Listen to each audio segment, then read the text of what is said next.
દર મંગળવારે યોજાતી રિવ્યૂ બેઠકમાં શહેરના વિવિધ વિસ્તારોમાં પાણીનું ઓછા પ્રેશરથી મળતું પાણી ચર્ચાનો મુખ્ય વિષય બન્યો છે. અરુણ મહેશ બાબુની અધ્યક્ષતામાં યોજાયેલી બેઠકમાં આ મુદ્દે તંત્રએ કડક વલણ અપનાવ્યું છે. વડોદરા મહાનગરપાલિકાના કમિશનરે જણાવ્યું છે કે શહેરના અનેક વિસ્તારોમાં ગેરકાયદેસર પાણીના કનેક્શનોના કારણે સામાન્ય નાગરિકોને પૂરતા પ્રેશરથી પાણી મળતું નથી, જેના કારણે પાણી વિતરણ વ્યવસ્થા પર સીધી અસર પડી રહી છે. આ સમસ્યાને ઉકેલ માટે હવે તંત્ર દ્વારા ખાસ વિઝિટ અને ચેકિંગ અભિયાન હાથ ધરવામાં આવશે. તપાસ દરમિયાન જ્યાં પણ ગેરકાયદેસર કનેક્શન મળી આવશે તેને તાત્કાલિક દૂર કરવામાં આવશે.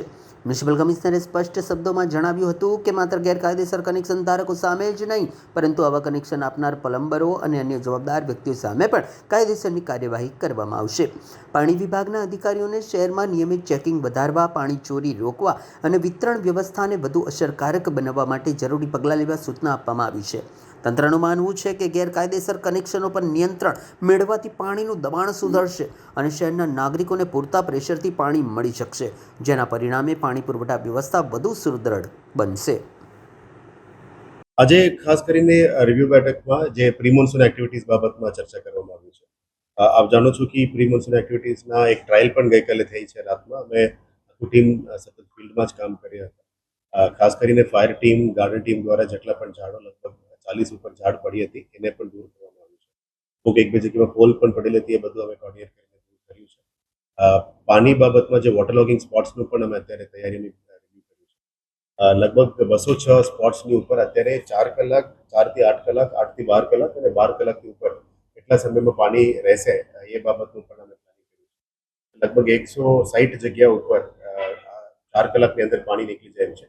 બાકીના જગ્યામાં અલગ અલગ કેટેગરી વાઇઝ પમ્પ્સ ક્યારે એક્ટિવેટ કરવાનું છે, એ બધું અત્યારે ખાસ કરીને આજે રોડ કોન્ટ્રાક્ટર્સને પણ બોલાવીને અમે ચર્ચા કરી છે કે આવનારા દિવસોમાં રોડની કામની ગુણવત્તામાં પણ સુધારો થવો જોઈએ. પેચસ થાય તો તરત જ એને એફડીઆર ટેકનિકથી એને દૂર કરવું જોઈએ. અને વોર્ડ્સમાં પણ અમે એઆરસી લાવવા માંગીએ છીએ.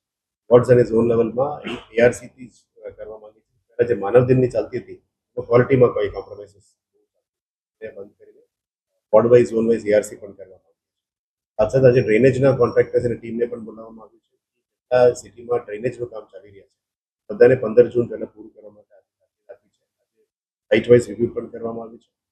સાથે સાથે ઝોન લેવલમાં પણ અમુક જગ્યામાં ડ્રેનેજનું કામ ચાલે છે. 10 તારીખ, જૂન 10 તારીખ પહેલાં સૂચના આપી છે. પૂરું કરતા સાથે સાથે જે પહેલા પરિસ્થિતિ હતી, આ પરિસ્થિતિમાં રોડ કરી આપવા માટે પણ એમને કરે છે. અમુક સંજોગોમાં જોવા મળે છે કે રોડની લેવલિંગ પ્રોપર કરીને કરવામાં ખાસ કરીને આજે વોર્ડ લેવલમાંથી વોર્ડના ડીઈસ અને એસિસ્ટન્ટ પાણી પુરવઠાને વધારે બોલાવ્યા હતા. ઝોનમાં ખાસ કરીને પાણીનું પ્રેશરને લઈને ઘણું એ આજુમાં ઇન્ટેક વેલનું લેવલનું પણ એક ઇસ્યુ છે. એટલે વોટરની ઝોન્સ, લો પ્રેશર ઝોન્સનું પણ ઇસ્યુ છે.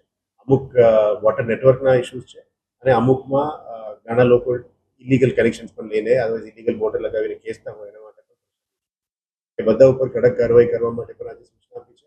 જે ઇલીગલ કનેક્શન આપનાર પ્લમ્બર્સ ઉપર પણ કાર્યવાહી કરવા માટે જે પણ એસિસ્ટન્ટ એન્જિનિયર્સ ફિલ્ડમાં સવારે નીકળતા નતા, એ બધાને વોર્નિંગ સવારે 7:30 to 8:30 તમામ એસિસ્ટન્ટ એન્જિનિયર્સ ડી સેક્શન ફિલ્ડમાં રહે, જેથી કરીને પબ્લિકનું જે રજૂઆતો છે એ સાંભળીને સવારે નિકાલ કરવા માટે ખાસ કરીને વોટર પ્રેશર, વોટર કન્ટામિનેશન, ડ્રેનેજની સમસ્યાઓ અને સફાઈની સમસ્યાઓ માટે કામગીરી કરવાના છે.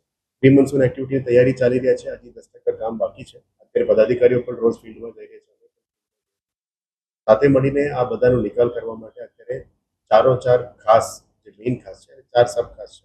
8 ખાસમાં અત્યારે ક્લિનિંગનું કામ ચાલુ છે. કેચમેન્ટ ક્લિનિંગ, મેનહોલ ક્લિનિંગ બધા ઉપર અત્યારે પાણી ભરે તો કેવી રીતે મેઇન સ્ટોર્મવોટર ડ્રેનેજ લાઇનમાં લઈ જવું. આશા રાખીએ કે આ વખતે એવું ફરી પરિસ્થિતિ ના આવે. 2025માં અમે સારી રીતે મેનેજ કર્યું છે. આ જ રીતે આ વખતે પણ મેનેજ કરવા માટે પ્લાનિંગ ચાલી રહ્યા છે. અને રાજ્ય સરકાર તરફથી પણ કાલે પણ રિવ્યુ છે. કાલે સાંજે રિવ્યુ છે. એમાં પણ પ્રી મોન્સૂન એક્ટિવિટી બાબતે બ્રીફિંગ છે. પણ ઓવરઓલ સિટીમાં લોકોનું તકલીફ વધારે ના આવે, કોઈને પણ મેજર તકલીફ ના પડે, એ બાબતની તૈયારીઓ છે. અને આપ જાણો છો કે વડોદરા શહેરમાં મોટાભાગના એરિયાઝમાં 4 કલાક સુધી જે પાણી રહે તો ઓટોમેટિક બ્રેક થતું હોય છે.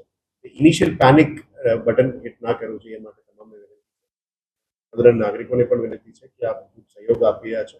એવા સહયોગ આપશો તો તંત્ર પણ પહોંચે. કામગીરી માટે અવેર